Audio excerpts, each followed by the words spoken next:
the battlements of Castle Curmudgeon, where let's get the most important item out of the way first on this Memorial Day weekend. As on all Memorial Day weekends, we honor all those who paid the last full measure of devotion in service of the armed forces of the United States. May we always endeavor to be worthy of the gift they gave us, which was purchased with their own lives. Good evening, Mr. and Mrs. America and all ships at sea, and also good evening to a certain Mr. and Mrs. Nelson, currently somewhere in the vicinity of the California-Arizona state line, on the way to beginning their married life, and ideally delivering me an eldest grandson named Horatio Nelson, but we'll talk about that later. Welcome to the Blast Radius. Thank you very much indeed for joining us tonight.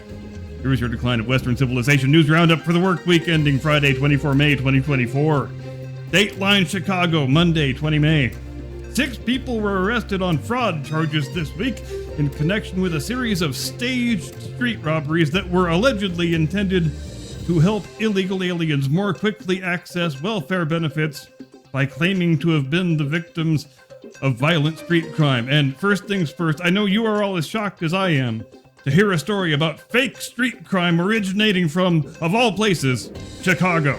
The absolute last city in which you would expect someone to stage a fake street crime. But just for comparative purposes, let's call things what they are. The guys who hatched this particular scheme are significantly smarter than our good friend Juicy Sommelier, because this is just a way the hell more sophisticated plan than the one that idiot was trying to pull off with the gay Nigerian weightlifter Trump supporters from MAGA country.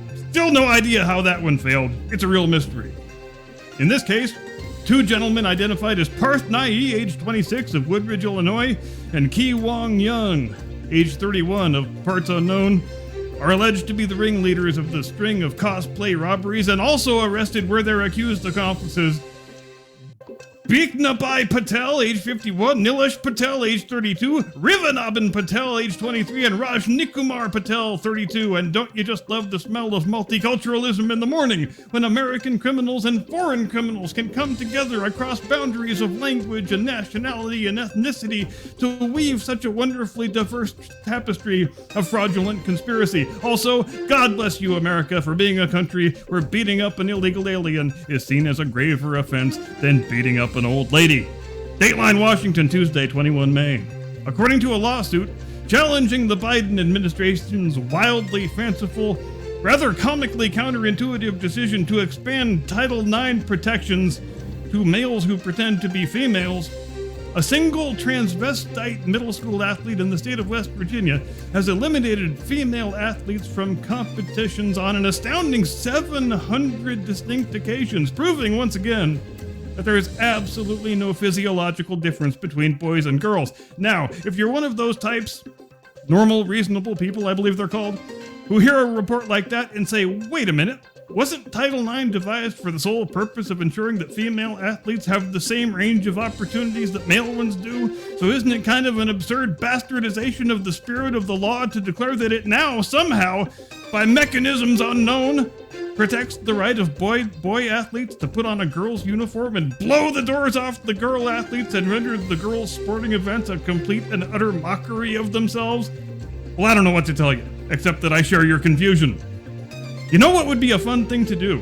If we had a time-traveling DeLorean at our disposal, it would be fun to go back to the year 1973 and tell Joseph R. Biden, 30-year-old freshman senator from Delaware, on the day he voted for that Title IX bill, that one day, many, many, many, many, many years in the future, his presidential administration would decree that that same statute protects the right of boy athletes to dominate girls' sports. Because I'm guessing that fresh-faced youngster would have first laughed his ass off at you for a good long time, and then he would have called you a lying, dog-faced pony soldier. And then he'd knock you unconscious and steal your time-traveling DeLorean so he could go back to 1944 and rescue Uncle Bosie from the cannibals. Dateline Kansas City, Wednesday, 22 May. Kansas City Chiefs head coach Andy Reid, a man I already had a pretty high opinion of, and I think it just got a bit higher, gave the correct reaction this week, a reaction we ought to see a whole lot more of, when he showed up for a press conference about pro football, and all the people in the room who are supposed to be sports reporters just wanted him to dive into some dumbass, contrived, left-wing bullshit political controversy. As you probably know by now, as we talked about in the Roundup last week, Harrison Butker the Chiefs place kicker, he committed the unconscionable crime the other week of being a Catholic dude who went to a Catholic school and gave a speech in which he said some Catholic things. And if you require evidence that we are now living in an aggressively feminized society, consider the fact that the manliest man in the National Football League is a goddamn field goal kicker. But that's where we are now. Anyway, here's what Andy Reid said when he showed up for his press availability that he's required to do. And the first question he was asked was some purple-haired, lip-pierced fuckwit saying, "Coach, how do you feel about your kicker being such a dirty, bigoted, istophobic bastard?" Now, that's not what the question actually was, obviously, though it might as well have been. The question was, "Coach, has anyone from the organization come to you with any concerns over the contents of Harrison Butker's speech?" To which a clearly already exasperated Coach Reid replied, quote, "That hasn't happened, and I don't think he was speaking ill to women," end quote. And then the idiot reporter had to flee the room and have a good long cry. But when he got back, or she got back, or they, them, or Caesar got back, does it really fucking matter at this point? Said reporter was unprepared to let the matter drop. At which point, an Andy Reid who was just about prepared to hang himself with his own belt right there at the podium if somebody doesn't ask a goddamn question about pro football at some point, gave that idiot reporter exactly what Caesar deserved by saying, quote, "Look, I let you guys in this room, and you all have a lot of opinions that I don't like," end quote. And then the room went silent, and Andy Reid stood there like a total badass, and the cartoon sunglasses dropped down. Then he removed the mic from the mic stand just so he could drop it on the floor. Then he exited the room in slow motion wearing an ermine cloak as doves and fireworks went off in the background. God bless you, Andy Reid, you magnificently corpulent slab of human awesomeness. Dateline, Washington, Thursday, 23 May. And news from the campaign trail. Would you believe everything's going really terribly for President and semi-animated cadaver Joe Biden? I know, it's a shock. It's a lot to take in. The idea that the absolute worst president in American history, including the accidental ones, would be in danger of not being returned to office. When you're Joe Biden, even when you've spent 36 years being a guy whose semi-official nickname was the dumbest guy in the Senate, not being returned to office is something you've never really had to contemplate in your entire life, no matter how badly you performed your professional duties. Now, don't get me wrong here, our founders created the best system of government that has ever yet been devised upon this planet. But one of its more unfortunate quirks is that it enables things like Joe Biden to happen. Blunder your way into a tiny state Senate seat, doesn't matter how, and you're golden forever. You can win 6 elections, fail upward to being one of the most powerful men in the country, while earning yourself an aggregate total of less than 1 million votes. I mean, what a country, am I right? But anyway, circling back like Lady Ginger McFirebush of Alabaster Farms to the story that I'm supposed to be talking about right now, recent polling has indicated that swing state voters view President Joe Biden's physical and mental decrepitude as a far more serious issue than they view Donald Trump's legal problems. And look, in all seriousness, the numbers really do look very disastrous for Geritol Joe. These are the worst numbers I have ever seen for an incumbent president 6 months out from an election in my entire lifetime. Let's just run through the list quickly. Arizona, Trump +4, Georgia, Trump +4, Michigan, Trump +3, Nevada, Trump +8, North Carolina, Trump +8, Pennsylvania, Trump +3. Now, normally, when you're the incumbent president, your approach to the re-election campaign is supposed to be to say, here's the list of things I have done to make your life better, Mr. and Mrs. America.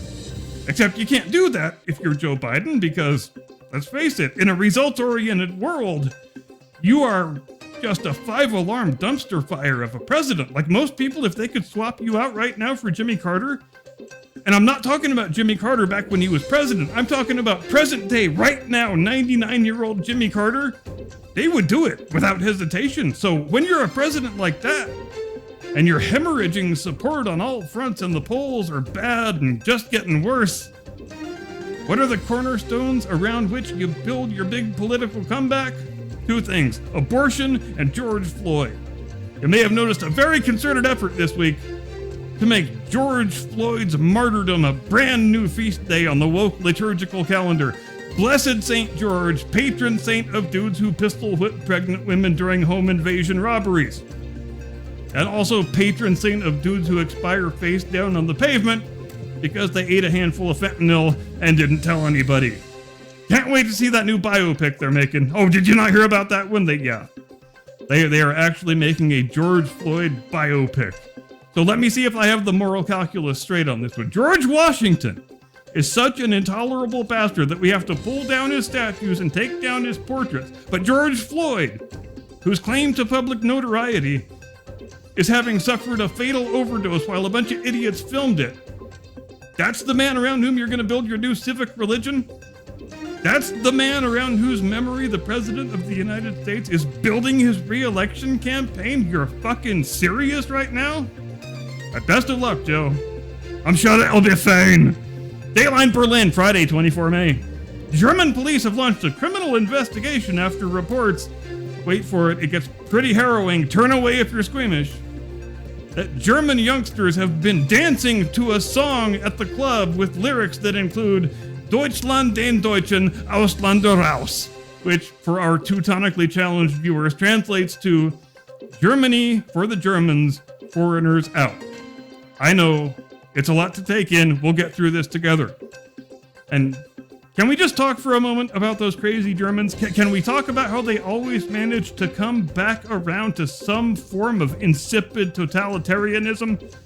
Because just on balance, apples to apples from 30,000 feet, when you've got a government that launches criminal investigations when citizens are suspected of dancing to songs with lyrics that might potentially be critical of the current regime, as a practical matter, is there a whole hell of a lot of difference between 2024 and 1934? Because I seem to remember a certain little club-footed midget propaganda secretary who used to get his knickers into all kind of a twist when he caught the youngsters dancing to that American Negro music with those morally questionable lyrics. Which raises what I guess is the most pertinent question of all.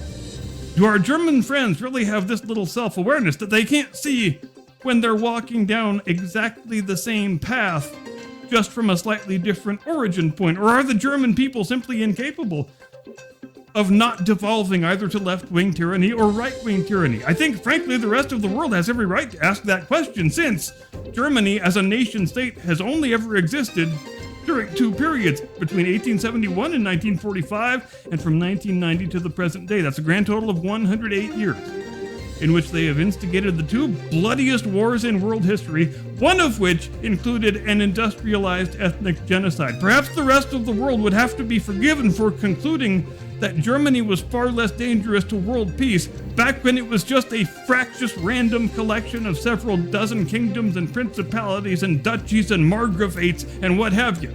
Maybe this is a case where the human race would actually benefit from rejecting democracy and returning to monarchy. Aber wer weiß, vielleicht bin ich einfach für God, I got the fucking quote wrong. But anyway, that's all I've got. That's the way the week was. May it rest in peace. And now it's the time you all look forward to when I mercifully stop talking and I toss it over to your illustrious co-host, my distinguished colleague, winner of a record 17 gold medals at last year's large furry hominid steroid Olympics, the one and only, your friend and mine, Mr. Caucasian Sasquatch.